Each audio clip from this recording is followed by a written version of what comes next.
Vítam vás na takom uvedení do života novej knižky Sama Kováčika Kúsky reality, ktorý pojednáva o tých najpodivnejších veciach, ktoré tvoria náš vesmír a teda svet, v ktorom žijeme.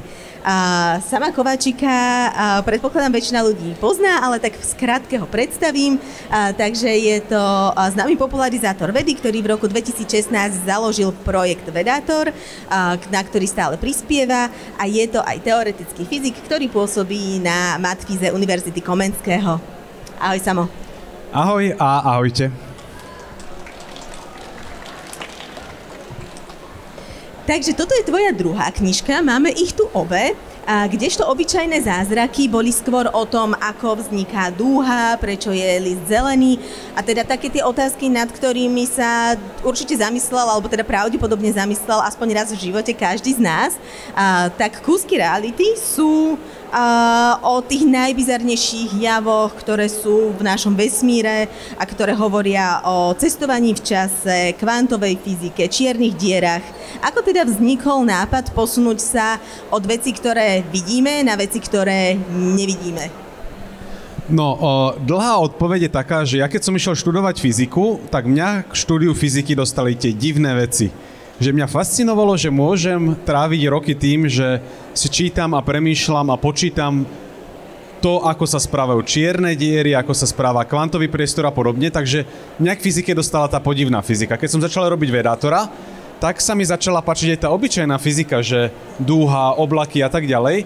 A keď som začal rozmýšľať, že o čom by som mohol napísať knihu, tak som mal dva nápady, buďže o tej obyčajnej fyzike, alebo o tej neobyčajnej fyzike. A keď som si v prvej knihe vybavil tie obyčajné veci, tak v druhej prišli na ranu tie neobyčajné veci. Napísal som verejné vyhlásenie, že nebudem písať dvojku obyčajných zázrakov. A potom som napísal Kúsky reality a uvedomil som si, že je to celkom pokračovanie obyčajných zázrakov, lebo v konečnom dôsledku, keď chce človek rozprávať o čiernych dierach, musí vysvetliť, čo je to čas a priestor. Keď chce rozprávať o kvantovej fyzike, musí to vysvetliť, keď chce rozprávať o relativite. Takže v skutočnosti veľká časť tejto knihy, Kúskov reality, je o fyzike tých najobyčajnejších vecí, čiže fyzike času a priestoru. Takže to sú že ešte obyčajnejšie zázraky. A chvíľku som sa hral aj s takým názvom, našťastie ma napadlo niečo trochu lepšie. A neprezradíš nám, že aký to... No, ja som dlho akože robil s názvom, že čudokniha. Potom bolo to, že chcel som tam dať niečo, že ešte obyčajnejšie zázraky alebo niečo také, len to mi prišlo také, že lenivé. A potom som raz zaspával a došiel taký nápad, že kúsky časopriestoru. Z dvoch dôvodov, lebo slovo kúsok je vlastne dvojzmysel, ktorý mi veľmi pekne pasoval do tej knihy.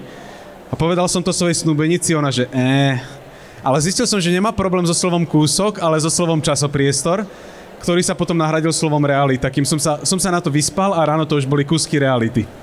A ten názov som si hneď napísal a potom som už pokračoval. A bol som celkom vystresovaný, lebo obyčajné zázraky začínali názvom, že som si urobil dokument Obyčajné zázraky a tam som si robil priečinky s poznámkami a tuto som, že pomerne tesne pred dokončením knihy som nevedel ešte, ako sa bude volať. A začínal som byť mierne nervózny. A ja keď som to čítala, tak som si pod tými kúskami reality predstavovala to, čo vlastne o povahe nášho vesmíru a teda o svete, v ktorom žijeme, vieme. A že sú to vlastne stále iba také fragmenty. Ty to tam aj v knihe prirovnávaš k tomu, že kdežto moreplavci v nejakom 15. 16. storočí objavovali nové vodopády, nové kontinenty, nové kultúry a tak ďalej. A teda tú Zem už máme relatívne dobre spracovanú, tak to vlastne, čo každý deň nás obteká a v čom každý deň existujeme, poznáme relatívne málo. Takže cítiš sa aj ty niekedy ako taký... Stroskotanec? Moreplavec. Moreplavec. Vyzerá, že máš to kormidlo celkom v rukách. Myslím si, že áno, s tým, že my sme v takej tej situácii, že ja nám podľa mňa v niečom strašne lichotím ako vedcom, ale tak niekto musí, že my sme v niečom v podobnej situácii ako tí moreplavci, ktorí v niečom riskujú svoje životy. Že my sa snažíme dosiahnuť nejaké poznanie, ale nevieme si vybrať, že aká tá možnosť je najlepšia. Napríklad niekto si povie, že chce mi objaviť liek na rakovinu, aj teraz 10 rozumných prístupov, ktorým sa to dá vyskúšať, a z toho budú fungovať, dajme tomu 2. Takže on vlastne musí povedať, že idem staviť svoju kariéru a svoje najproduktívnejšie roky na túto možnosť a uvidím, čo z toho bude. A niektorým to vyjde, niektorým to nevidia. Samozrejme, že nebudú zabití, našťastie, že nízka citovanosť článku ešte nespôsobí, že by som bol popravený ako stroskotanec niekde na mori. Ale je to naozaj o tom, že človek investuje svoj život do skúmania niečo a môže sa ukázať, že toto je tá slepá cesta. Čiže napríklad ja skúmam kvantovú povahu časopriestoru a som nejako vyrovnaný s tým, že možno sa ukáže, že to je slepá cesta. Napríklad, že ja mám 2 články o mikroskopických čiernych dierach a prvý hovorí, že to je zaujímavý nápad a druhý vlastne vyvracia ten prvý a hovorí, že je to asi celé skôr blbosť. Tak to máš poistené z oboch strán. Áno, hej, ale skôr, že ten druhý ako keby anuloval ten prvý, ale zase anuloval ešte kopu ďalších článkov, takže môžem byť spokojný, že som aj ostatným pokazal zábavu. Keď som začínala čítať tvoju knižku, tak ona je taká relatívne útlo vyzerá a položila som si ju na nočný stolík a hovorila som si, že to bude také príjemné čítanie pred spaním a že za 1-2 večery to mám prečítané. Ale teda som sa mýlila, lebo tá kniha je naozaj, že človek sa musí veľakrát zastaviť a predstavovať si tie veci, s ktorými neprichádza do kontaktu, ako napríklad kvantová povaha vesmíru a podobne. Čiže pre koho je táto knižka vlastne určená a ako ju odporúčaš ty ako autor čítať? Ja by som v prvom rade chcel poďakovať za ten kompliment, že sa ti číta pomaly, lebo ja mám rád knihy, ktoré ma občas zastavia, minimálne kvôli tomu, že sa nad niečím zamyslím. Že je super, že mňa poteší, keď čítam knihu, kde nedokážem prečítať viac ako 10 alebo 20 strán za deň, lebo proste príde nejaká zaujímavá myšlienka, ktorú si chcem prežuť, niečomu sa vrátiť, premyslieť si, niečo si možno k tomu ešte pogoogliť, ako vyzerajú obrázky, niečo.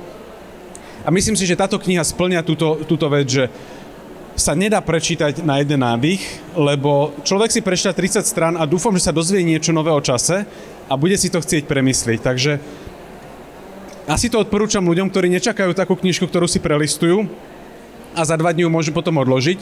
Že naozaj to bude, dúfam, pre čitateľov taká knižka, že si niečo prečítajú a potom sa nad tým zamyslia a povedia, že konečne ku mne niekto nepristupoval ako k teliatku, vysvetlil to trošku zložitejšie, ale vďaka tomu som to konečne pochopila a môžem ísť potom zase ďalej na ďalšiu kapitolu. Čiže je to knižka, ktorá, myslím si, že v dobrom slova zmysle potrápi čitateľa, ale tým pádom aj oveľa viacej dá.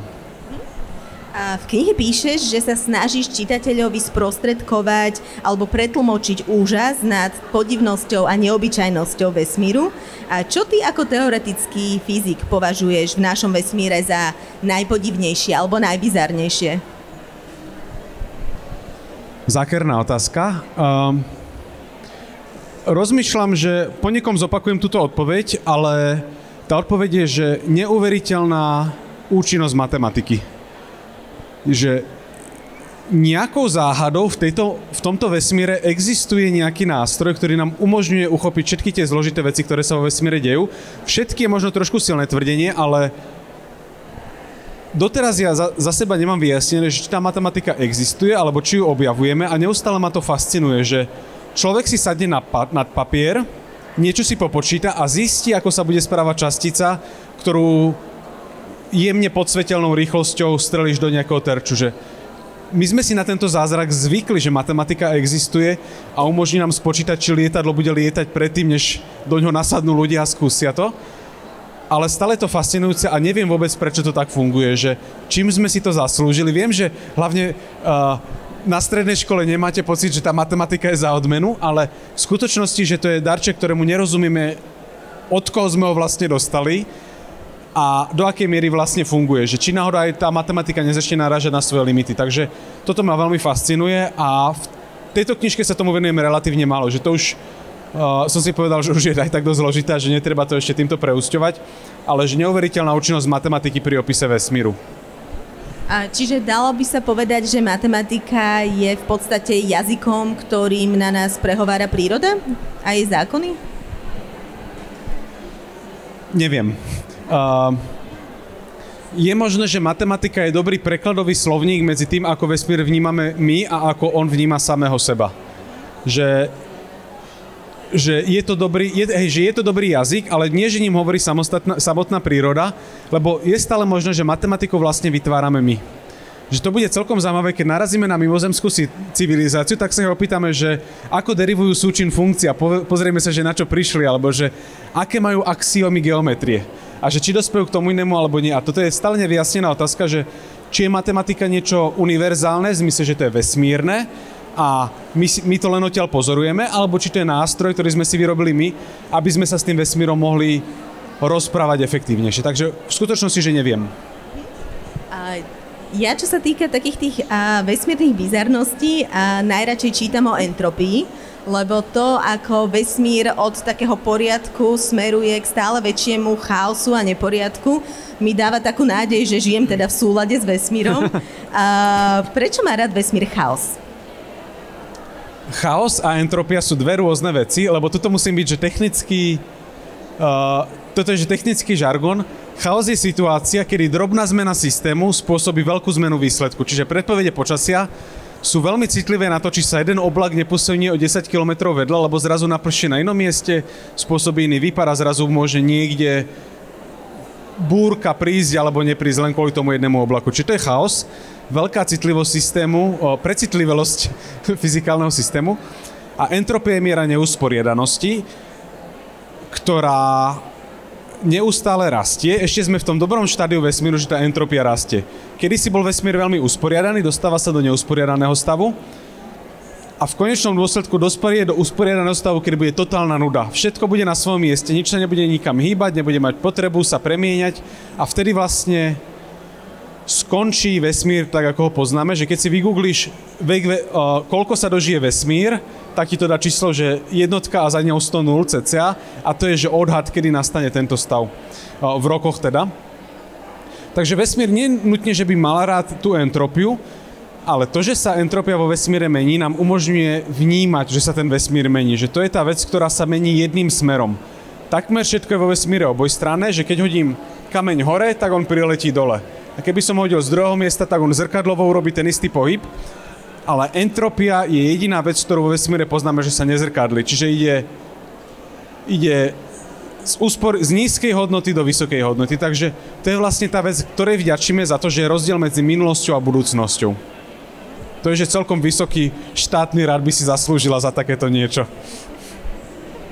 Ty si to vysvetľoval, to zrkadlenie aj na tom, že vajíčko, keď rozbijeme, tak ho nevieme zložiť späť. Čiže kedy je fyzika symetrická v čase a kedy nie?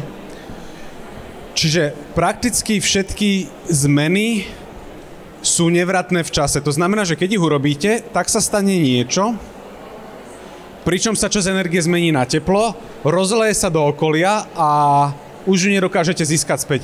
Čiže keď zoberiem túto knižku a šuchnem ju po stole a ona sa zastaví, tak ten proces sa dokáže vo fyzike udiať jedným smerom a teraz zastavenie tej knihy mierne zohrialo stôl, mierne ho rozvibrovalo a tá energia sa roztiekla do celého stola. Je štatisticky, prakticky nemožné, aby nastal opačný proces.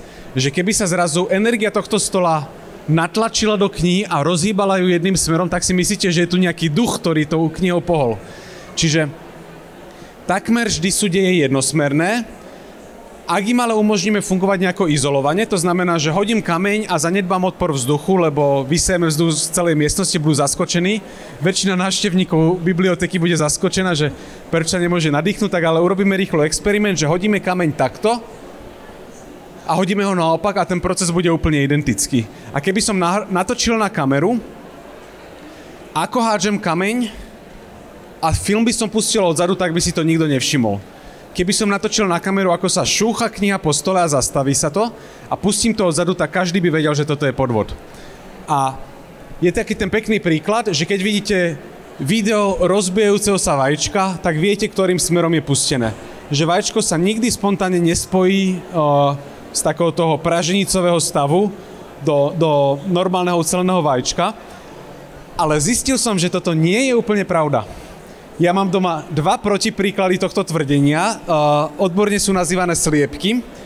Sliepkam prihodíte krmivo, prihodíte im škrupinky a oni z toho znova spravia vajíčka. Čiže existuje spôsob, ako zvrátiť entropiu, ale v skutočnosti na to, aby som to dokázal, tak tým sliepkam musím dať krmivo. Krmivo sú vlastne chemikálie, chemické molekuly, ktoré majú v sebe koncentrovanú energiu, takže sú v nízkoentropickom stave. Takže my vlastne sliepky krmíme nízkoentropickou potravou, ktorá im umožní tie vajíčka vlastne znova pospájať dokopy. Takže vlastne to, čo nám dáva slnko, to nie je energia, Slnko nám dáva energiu v koncentrovanom stave, čiže nízkoentropickú energiu a my ju potom zjeme rastlinu alebo zjeme niečo, čo zjedlo tú rastlinu. Našu energiu zmeníme na teplo a to teplo sa postupne rozlieva do celého vesmíru. Takže aj vlastne tomuto procesu života sa dá porozumieť na úrovni handlovania s entropiou. A teda sliepky sú pekný protipríklad a je to niečo, čo sa občas pýtam študentov, lebo ja mám predmet, že štatistická fyzika, kde mu robím matematický dôkaz, entropia izolovaného systému nemôže klesať, môže byť konštantná alebo musí rásť. A potom sa spýtam, no a čo tie sliepky? A naozaj, že si premyslieť, že kde je v tom ten chyták zamotaný, že sliepky dokážu lokálne znížiť entropiu, aj keď ju globálne ale zvýšia, takže toto si vyjasniť je celkom zaujímavé cvičenie. Takže otázka, že tá všeobecná otázka, ktorá odpovedá na všetky otázky vesmíru, nie je 42, ale sliepka? Áno. Fyziku často odľahčuješ takými príbehmi o živote vedcov, ktorí skúmali všetky tieto bizarné alebo komplikované veci, ktoré sa dejú vo vesmíre. A často ide aj o také excentrické postavy, ktoré vôbec nezodpovedajú tomu predsudku, že teda vedec je zahrabaný vo svojich knihách a tak ďalej. Mojím obľúbeným je Richard Feynman, ktorý získal Nobelovú cenu za rozšírenie kvantovej elektrodynamiky a zároveň bol amatérským hráčom na bongo a chodieval hrávať aj na festivaly do Brazílie, keď práve teda neotváral nejaké ďalšie dvere fyziky, ktoré nepoznáme. A ktorý je tvoj obľúbený? Feynman. Lebo Feynmana som čítal na strednej škole, ja som sa snažil, aby sme mali na table jeden ten jeho pekný výrok, že nie som taký, aký by som podľa iných mal byť, je to ich omyl a nie moje zlyhanie, lebo on bol taký svojrázny, ale hovoril si, že akože čo má potom, čo ostatní odo mňa očakávajú, že keď ostatným nerobím škodu, tak by malo byť na mne, čo robím, že nech sa mi do toho ostatní nekafrú a to sa mi páčilo. Nakoniec sme tam niečo mali od Oprah Winfrey, takže som bohužiaľ prehral triedny súboj. Ďalšia predhra triedneho súboja, aj keď taká trošku menšia. Ale mne sa veľmi často páčia vedecké príbehy takých ľudí, ktorí v niečom nemajú, nie je o nich také veľké povedomie, ako napríklad o tom Feynmanovi. Všetci poznajú Einsteina, všetci poznajú Schrödingera, viac menej Heisenberga a potom ešte zopár Marie Curie a plus minus, že ten zoznam sme asi aj vyčerpali. A my napríklad, že v rámci podcastu radi robíme, že o neznámych vedkyniach. Myslím si, že najbližší útorok vyjde o matematičke z rozhrania 18. a 19. storočia. Čo je že veľmi prekvapivé, lebo vtedy ženy nemohli chodiť vôbec ani na vysoké školy. Takže vyťahovať také neznáme mená. Že také príbehy ma tešia veľmi. A potom, že príbehy absolútnych géniov, ktorých problém je taký, že ani sa ich dielo vlastne nedá zhrnúť do normálnej knihy. Že John von Neumann, alebo Lajos, ešte kým bol ešte z Budapešte, sa presťahoval do Ameriky. On začal svoju kariéru tým, že prekopával základy matematiky. Čiže také tie ako Gödel, Hilbert a podobne, čo sa snažili sformalizovať matematiku, tak on svoju kariéru týmto odštartoval, že pomohol matematiku položiť na pevné základy. Potom si odbehol do kvantovej mechaniky, kde v podstate akože spolu naštartoval tú oblasť. Bol medzi prvými, ktorí vytvorili počítač, lebo potrebovali robiť atomovú bombu a potrebovali spočítať, že či to vybuchne alebo nevybuchne. To fakt veľa toho stihol. A to sme, že asi tak, že 15 rokov jeho kariéry zatiaľ. Okay. Začal potom rozmýšľať, že či by sa s tým dali robiť predpovede počasia, keď už máme tie počítače. A začal uvažovať, do akej miery počítače rozmýšľajú ako ľudia a či by nemohla byť forma umelej inteligencie. Čo viem, že Ada Lovelace už niečo také naznačovala dávno pred ním, ale on bol vlastne jeden z prvých pionierov teórie umelej inteligencie. A potom niečo, čo by sa dalo označiť ako matematické formy života. Že on mal nejaké systémy, ktoré majú veľmi jednoduché pravidlá, ale správajú sa ako keby boli živé. Že on sa snažil pochopiť, aké najjednoduchšie pravidlá musíš dýchnuť do nejakého systému, aby sa javil živý. Z toho prešiel do toho, že ako vlastne funguje ľudská myseľ. A on niektoré tieto oblasti že naštartoval, v niektorých urobil revolúciu, v niektorých má veľmi, veľmi známe výsledky. A že o takomto človeku sa nedá napísať kniha, ktorá sa zmestí do kabelky proste. Čiže o ňom bola veľmi dávno napísaná kniha ktorá bola proste, že nie veľmi známa, lebo bola hrubá a napísali o ňom potom knihu, že Man from the Future, ktorá má pod 400 strán. Občas sa to tak akože celkom z rýchlika spomenie. Napríklad, že na pár stranách sa tam vysvetlí, že on vlastne založil teóriu hier. To je matematická disciplína, lebo išiel s niekým v taxiku, s nejakým ekonómom, prehodili si pár rečí a zrazu naštartoval novú oblasť matematiky. A o takomto človeku som sa ja dozvedel a povedal som, že toto je taký príbeh, ktorý sa patrí rozprávať, ale takže aj často takto spomínam, že kopa géniov, ktorí sú na úrovni Einsteina, ale majú tisícinu z ich nejakého povedomia. Čím to je? Podľa mňa, že Einstein vyzeral strašne podivne. Aj robil veľmi divné veci, ale je to aj, že aj divne vyzeral. Vieš, že taký strápatý a takže mal taký ikonický zjav. To isté Hawking, že Hawking spravil významné výsledky, ale spravil porovnateľné výsledky ako iní ľudia v komunite, ale tým, že bol na vozičku a komunikoval cez ten počítač, tak sa tiež stal nejakou takou zvláštnou ikonou. Vieš, taká, že v niečom bol iný. Ale Ajoško divoko jazdil po Stanforde na svojom aute, mal tam proste party v byte, ale ináč to bol, vieš, že nemal nejaké úplne, že až tak nevytrčal z radu, až na samozrejme to všetko, čo porobil. A zároveň porobil tých vecí toľko, že sa to ťažko dá zhrnúť do jednej knihy. A to by som ešte povedal takú vec, že ja sám za seba nemám veľmi vyjasnené, do akej miery sa patrí v knihách o vede vlastne písať o tých objavoch. V knihách o tých objavoch písať o tých ľuďoch, ktorí ich spravili. Že či to trošku nie je podvod, že ja by som mal písať o tej vede a nie o tej histórii vedy, že ako to vznikalo. Na druhú stranu, tým, že ľudia vnímajú svet okolo seba cez príbehy, tak je to, že neuveriteľná pomôcka. Takže som si povedal, že nebudem sa v tomto limitovať, ale mám pocit, že v obyčajných zázrakoch som tých príbehoch používal menej. Asi aj kvôli tomu, že obyčajné zázraky pojednávajú o jednoduchších témach a nemal som taký pocit, že to treba mierne občas odľahčiť. Takže napríklad tu som si tak v polke knihy povedal, že treba sa zľutovať nad čitateľom a... Ďakujem.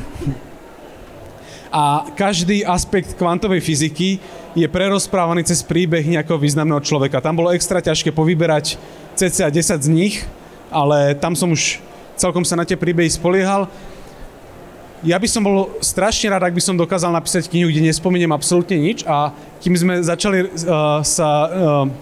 začali rozprávať pred vami, tak sme sa rozprávali vzadu, kde som ti spomínal tú knižku Gödel Escherbach, ktorá má 700 strán a ja som na strane 500 a netuším o Gödelovi nič. Že Gödel, ak bol v skutočnosti, že antilopa, tak ešte som sa to nedozvedel. Neviem, odkiaľ bol, neviem, aký bol starý, nič. Celé to jeho diele a je vysvetlené to dielo na veľmi hlbokej úrovni, ale o Gödelovi tam není absolútne nič. A to sa mi v niečom strašne páči. Keď sme sa rozprávali tam vzadu, tak si vravel aj to, že niektoré knižky si treba odmakať, že to vlastne teraz si to rozprával, že to nie je tak, že sa čítajú sami, ale teda za seba môžem povedať, že tie príbehy sú veľmi občerstvujúce, keď si človek potrebuje oddychnúť od nejakých náročnejších fenoménov. Napríklad také cestovanie v čase. To bolo predlohou pre milión sci-fičiek, milión kníh, milión filmov. Je to vlastne... Cestujeme v čase aj teraz, ako tu sedíme, ale cestujeme s jeho prúdom, vlastne nevieme nejako ho predbehnúť, respektíve vieme, je nejaká situácia vo vesmíre, kedy vieme ten prúd času, ktorý máme tu na Zemi, predbehnúť?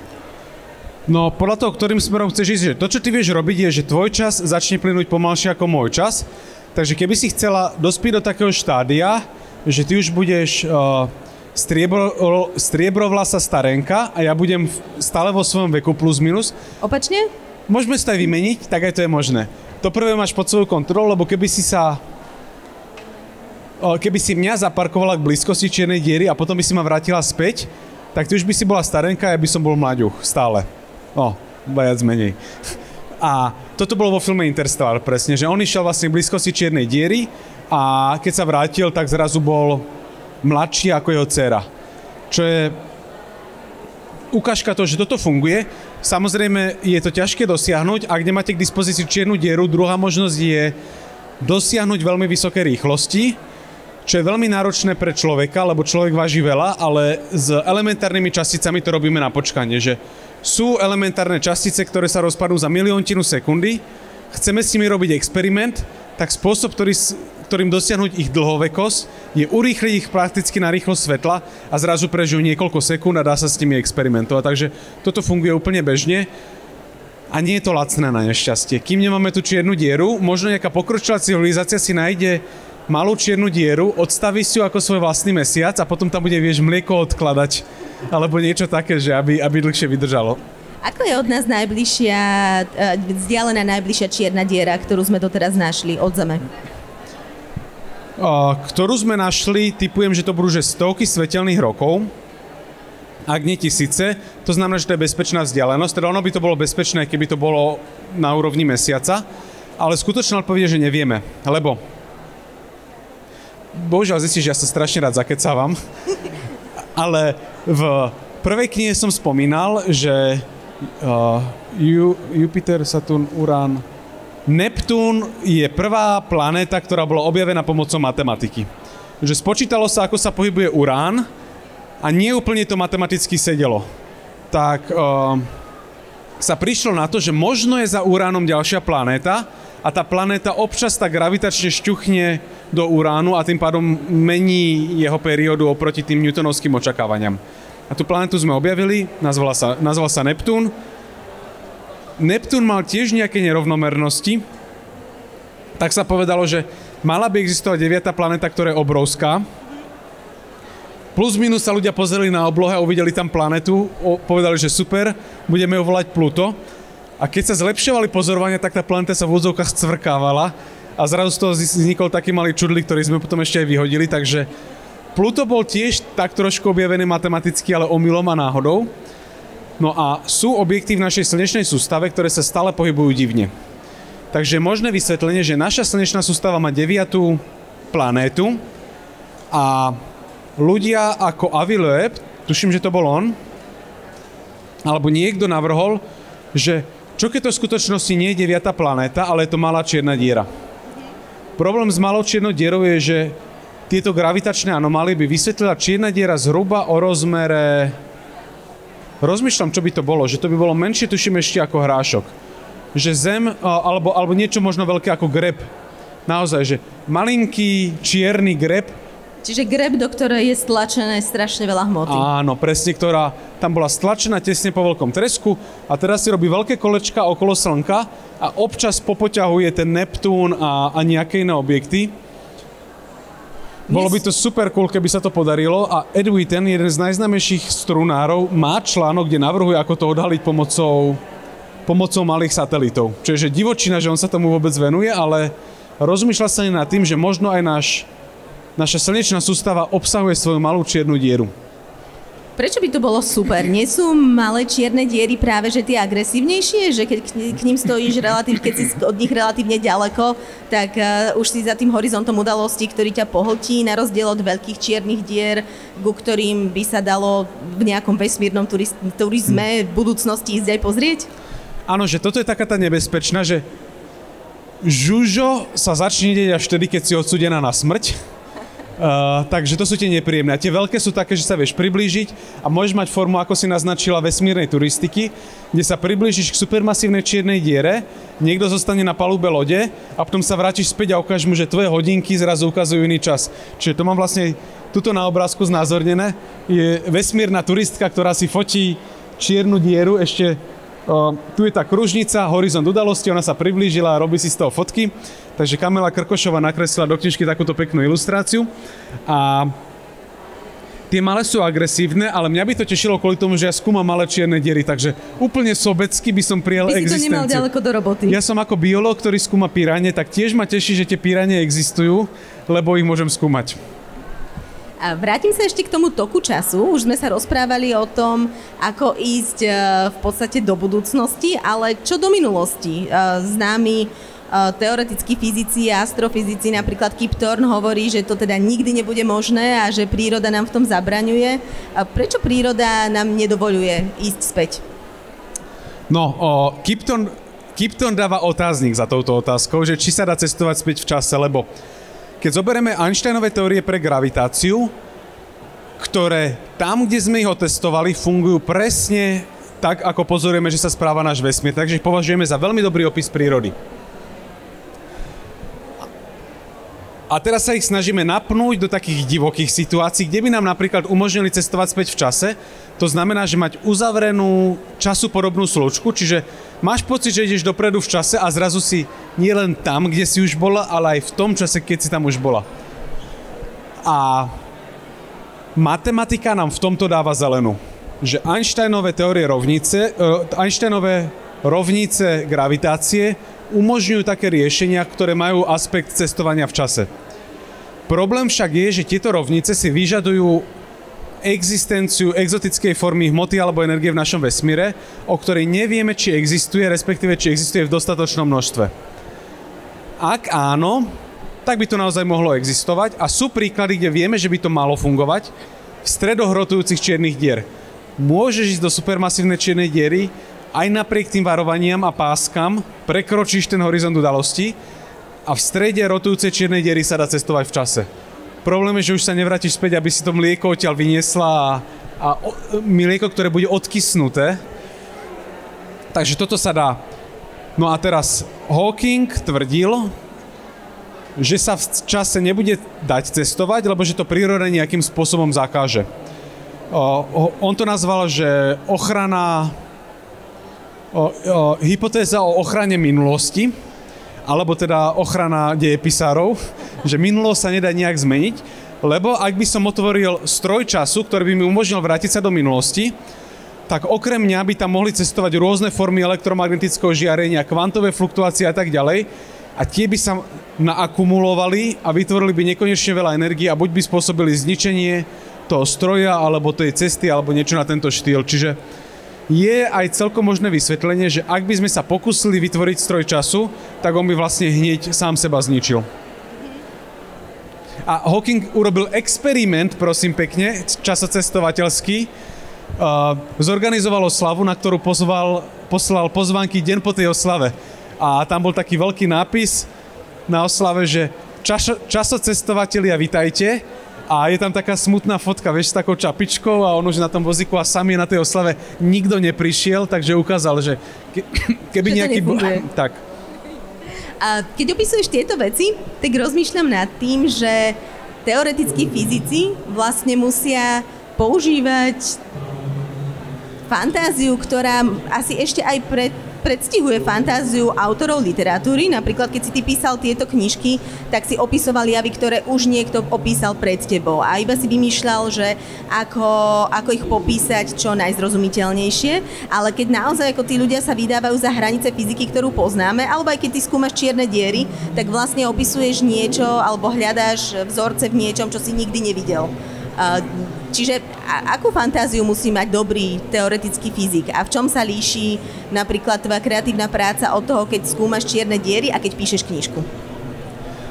Toto sa hovorí o Einsteinovi, že silná stránka Einsteina, tak som to pripodobnil, že silná stránka Einsteina bola, že on mal veľmi veľkú predstavivosť. V dobrom slova zmysle, že on si fyzikálne korektne dokázal predstaviť situácie, v ktorých sa tie fyzikálne pravidlá napínali na prasknutie, a potom skúmal vlastne, aká musí byť povaha vesmíru, aby umožnila tým jeho predstavám nejako fungovať konzistentne. A toto si myslím, že je veľká časť práce teoretických fyzikov a fyzičiek, že mať tú schopnosť si tie veci predstaviť, aj napriek tomu, že s nimi nemáme praktickú skúsenosť, že vymyslieť si rôzne metafory, mentálne obrázky rôznych vecí a podobne, a potom skúsiť, čo z toho vypadne. Ja to môžem odprezentovať na jednej konkrétnej téme. Ja sa venujem okrem iného mikroskopickým čiernym dieram vo výskume. A bol som na takom seminári, ktorý pojednával o čiernych dierach, ktoré sú vykopnuté z galaxií, kde vzniknú. Čiže máš galaxiu, tam zrazia sa dve čierne diery a jedna z nich je tou zrážkou vymrštená von. A ono to funguje kvôli tomu, že občas vyžieria také gravitačné vlny, že to jednu z nich vykopne. Tak som si začal predstavovať, že ako by sa toto mohlo diať pre také veľmi malé čierne diery a že aké mechanizmy by to umožnili a ako to prepojiť s tým, že oni vyžiarujú Hawkingovo žiarenie. A keď som to mal plus minus celé premyslené, tak potom som začal počítať, že potom prišlo na to, že dobre, mám nápad, ako by ten mechanizmus mohol fungovať a teraz sa pokúsim vyčísliť, či by to malo nejaký merateľný efekt. Takže tá fantázia je podľa mňa úplne nevyhnutná na to, aby človek vyselektoval, nad čo už si má potom sadnúť a čo už má začať robiť rigorózne. Ja o vede píšem, ale nie som vedkyňa, čiže keď som čítala kúsky reality, veľakrát som sa tak zastavila a zamýšľala sa nad tým, že v akom svete vlastne žijeme a koľko je toho, čo sa deje každý deň, o čom absolútne netuším, aj keď to ovplyvňuje vlastne život na planete. Ty si vedec, ako to ide tebe? Pomáhaš si pri tom vzorcami alebo svojimi vedomosťami, backgroundom, alebo tiež sa ti stáva, že zostaneš iba tak pozerať do prázdna v nemom úžase, že kde to do pekla žijeme? Tento nemý úžas ma poslednú dobu chytá často z rôznych dôvodov, že kde to do pekla žijeme. Ale že to, čo mňa naučila veda, je, že aké enormné množstvo času stojí, aby sa človek zorientoval aspoň trochu v nejakej veľmi úzkej oblasti ľudského poznania. A neuveriteľne mi to zrazilo hrebinok takmer v hocičom inom. Čiže ja verejne priznám, že ja nerozumiem prakticky ničomu. Z chémie neviem prakticky nič. O fungovaní ľudského tela viem toho pramálo. A tým pádom mám pokoru takmer hociakým informáciám, ktoré od niekaďa príjmam. To znamená, že im napríklad, že často nedôverujem, alebo že chcem byť o nich presvedčený, chcem mať záruku, že to je naozaj tak, lebo nemám tú schopnosť naozaj posúdiť, či je táto nová informácia pravdivá alebo nie. Vyjde nejaká nová správa o vírusoch, tak Borisovi Klempovi je hneď jasné, či je to blbosť alebo nie, ale ja si musím počkať na niekoho experta, ktorý mi to vysvetlí. Takže mňa vlastne to, že som sa zorientoval v niektorých fyzikálnych oblastiach, naučilo, s akou pokorou mám pristupovať prakticky hoci čomu, čo sa ďalšie dozvedám. Že niekedy sa človeku stane, že sa stane odborníkom na jednu vec a zrazu má pocit, že je na všetko ostatné odborník, tak ja som asi ten opačný extrém, že som strašne mi to zrazilo sebavedomie vo všetkom ostatnom, ale zase asi v dobrom.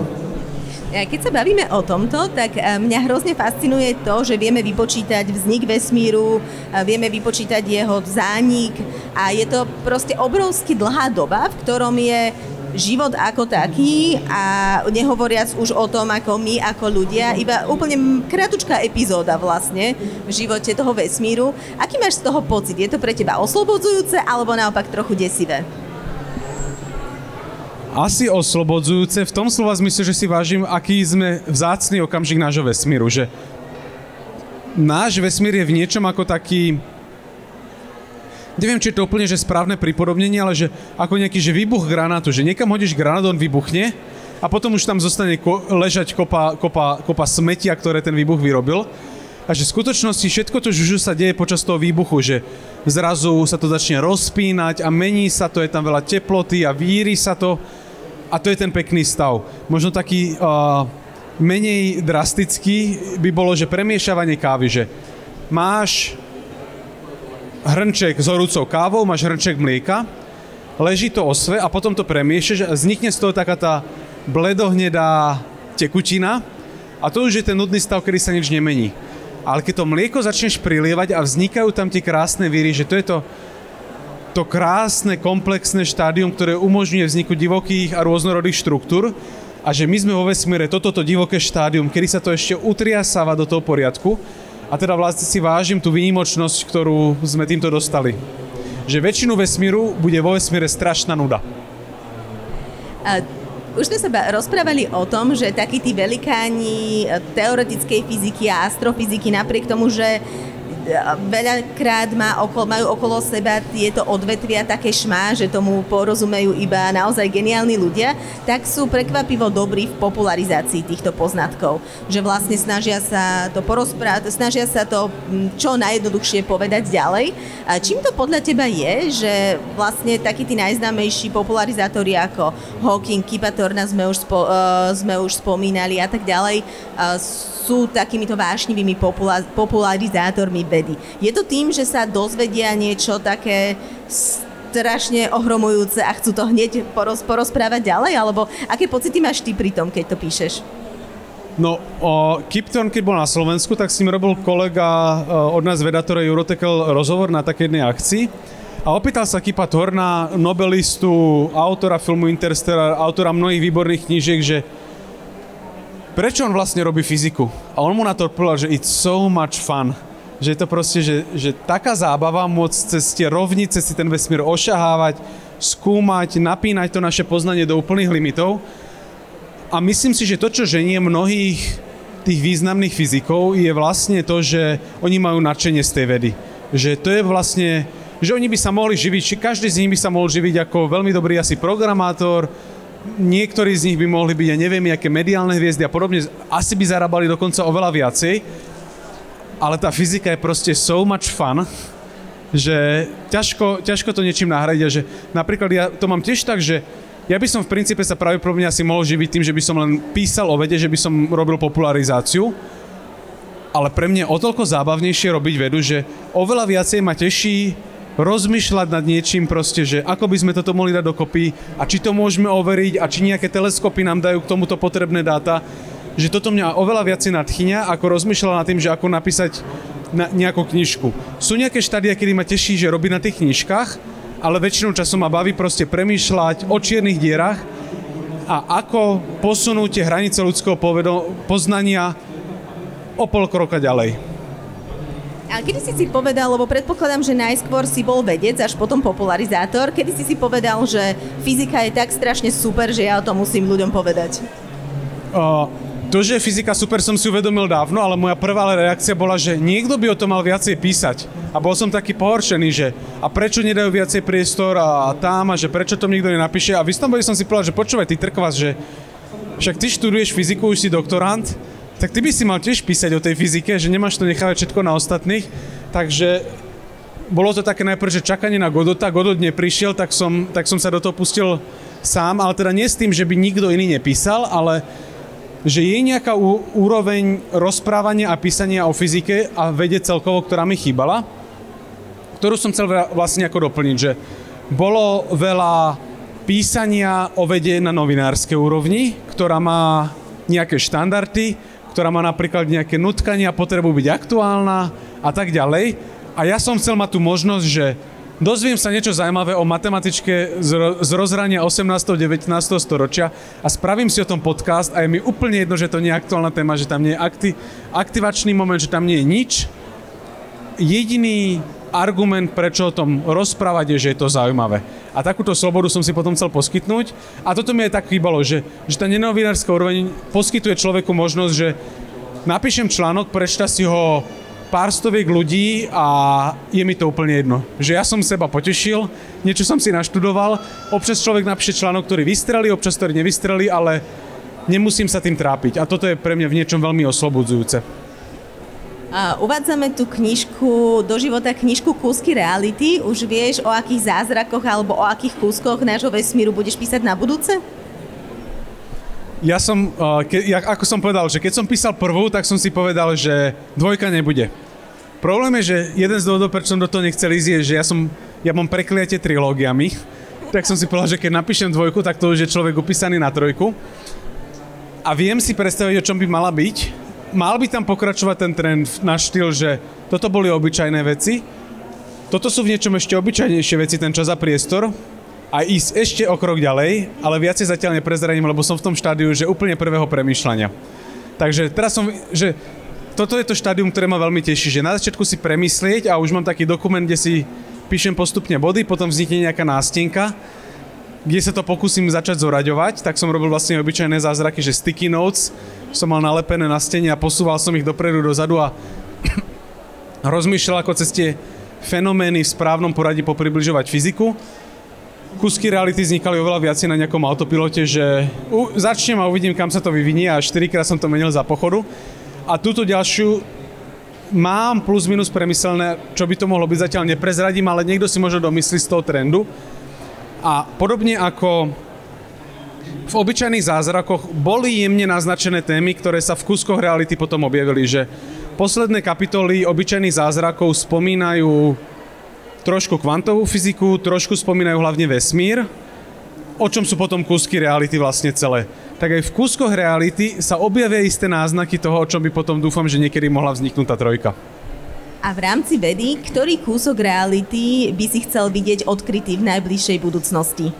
Ktorý nejaký veľký objav, na ktorý objav sa tešíš najviac, na ktorého hranici sa podľa teba momentálne nachádzame? Tak podľa toho, čo definuješ ako hranicu, ale niečo, čo sa dožijeme väčšina z nás, lebo je to, že rok 2037, tak to štatisticky väčšina z nás vládne, tak má byť vypustený detektor gravitačných vln, ktorý by mal schopný nahliadnúť prakticky na hranicu veľkého tresku. že my sme už teraz vlastne zachytili vlny, gravitačné vlny, alebo pozorovali sme ich prejav, a to boli také gravitačné vlny, ktoré vznikli kombináciou pozostatku veľkého tresku a supermasívnych čiernych dier, ktoré sa zrážajú.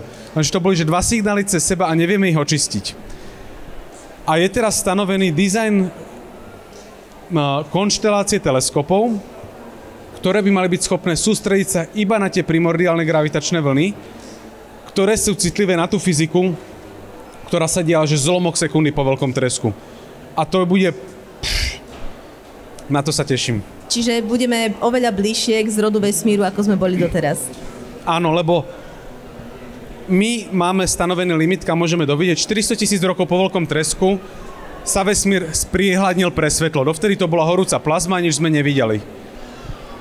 Od 400 000 rokov po začiatok vesmíru sa v podstate pozeráme buď cez neutrína, k tomu tiež prebiehajú snahy, že hľadať reliktné alebo primordiálne neutrína. To sú častice, ktoré prakticky s ničím neinteragujú, takže vznikli tesne po veľkom tresku a letia si vesmírom a chceme ich zachytiť.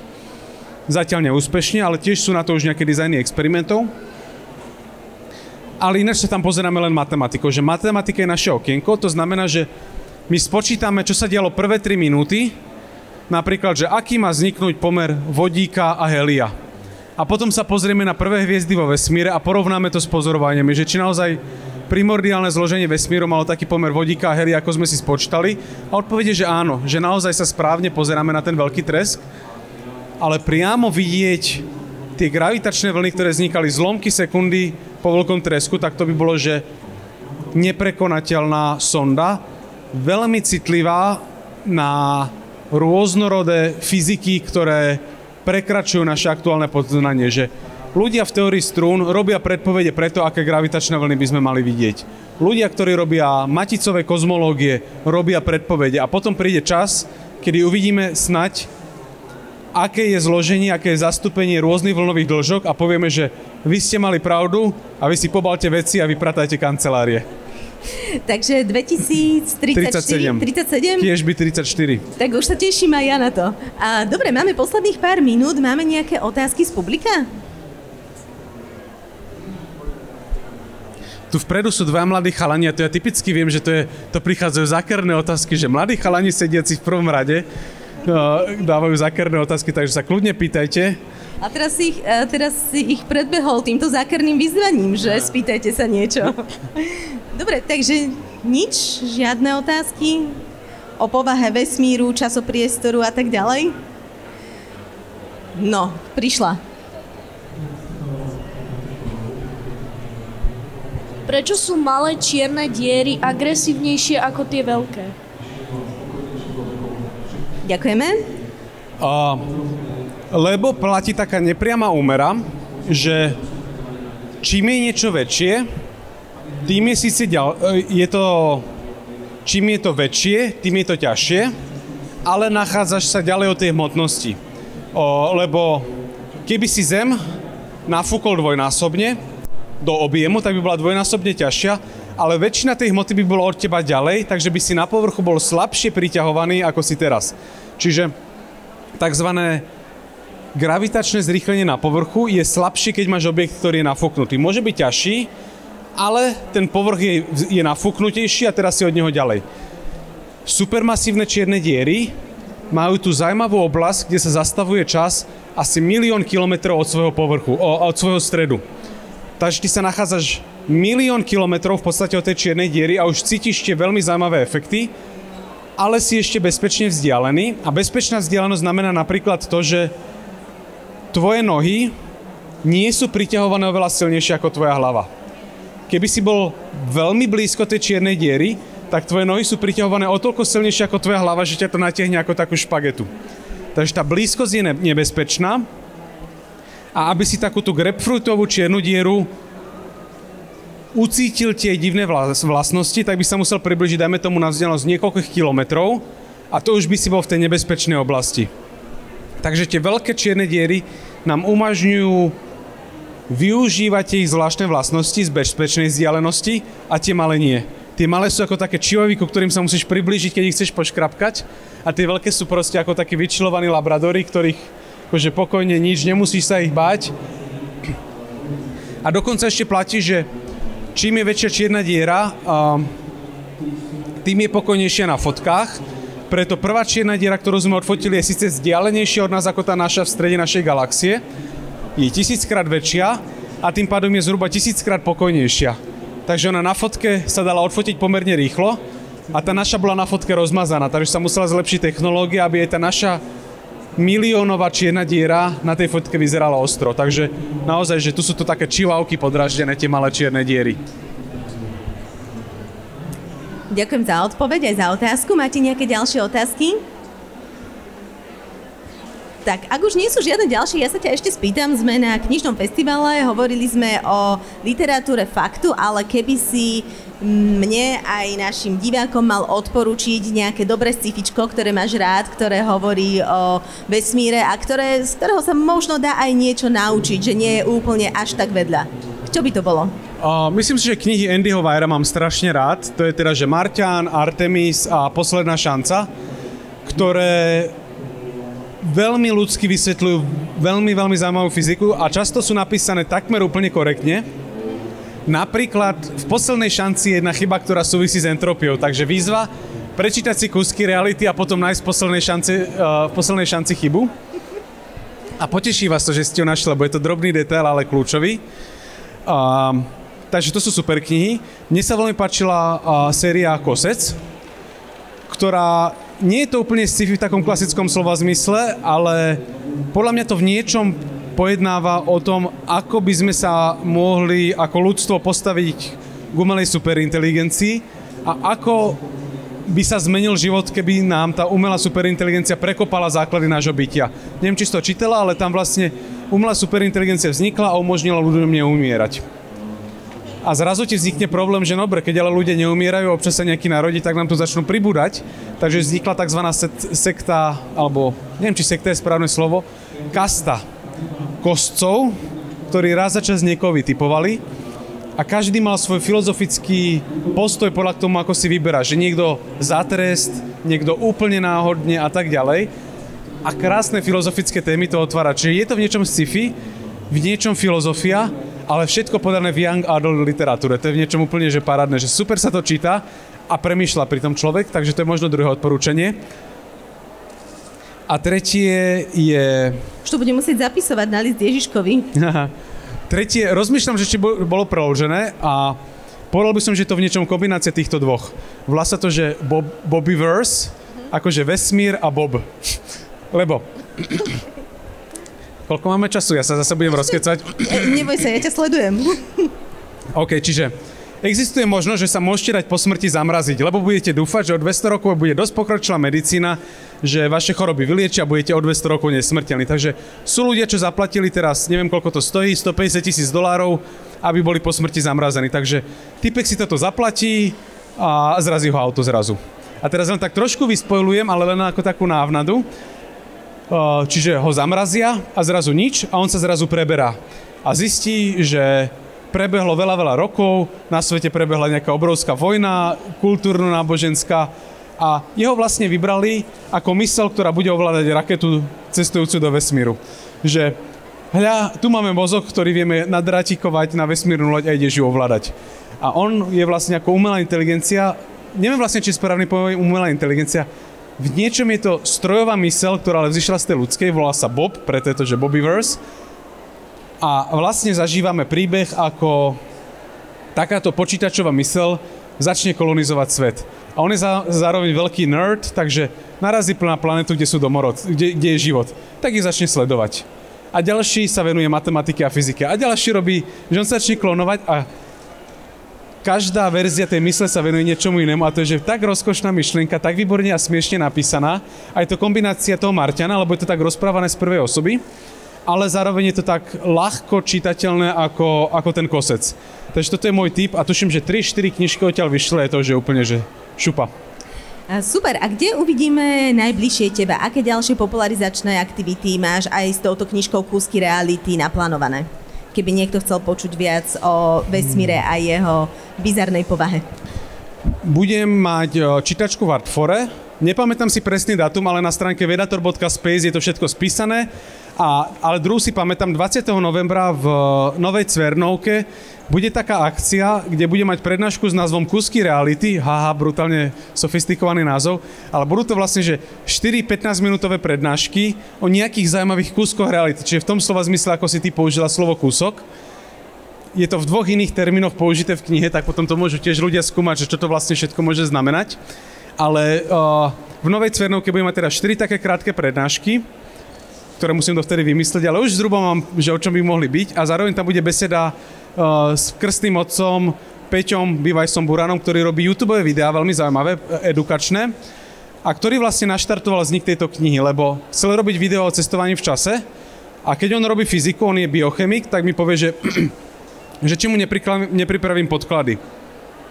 Tak som sadol do lietadla, začal som chystať podklady a píšem, napísal som asi 10 strán, nikam som sa nedostal, tak som si povedal, že toto vyzerá byť dosť bohatá téma. Čo keby som o tom napísal knihu, tak som že dosadol a v taxiku som ešte napísal e-mail do Slovartu, že počujte, že takúto knižku by som mohol napísať, chcete? A oni, že OK. A kým som vyšiel z toho optimizmu, z prvotného návalu toho, že to dobre odsýpalo, tak som sa vlastne upísal na to, že to napíšem. Takže aj vďaka nemu teda tá kniha vznikla, preto som ho chcel mať ako krstného otca. Super, tak Samo, ja ti ďakujem za výborný pokec, knižke držíme palce a ak ste nečítali aj jednotku Obyčajné zázraky, tak určite odporúčam. A ďakujem aj vám za pozornosť, že ste tu dnes boli. Myslím, že Samo tu ešte chvíľočku bude, keby ste mali nejaké ďalšie otázky a určite vám aj s radosťou knižku podpíše. Ďakujem. Ďakujem. Ako nám to rýchlo obehlo, nie? Na sekundu.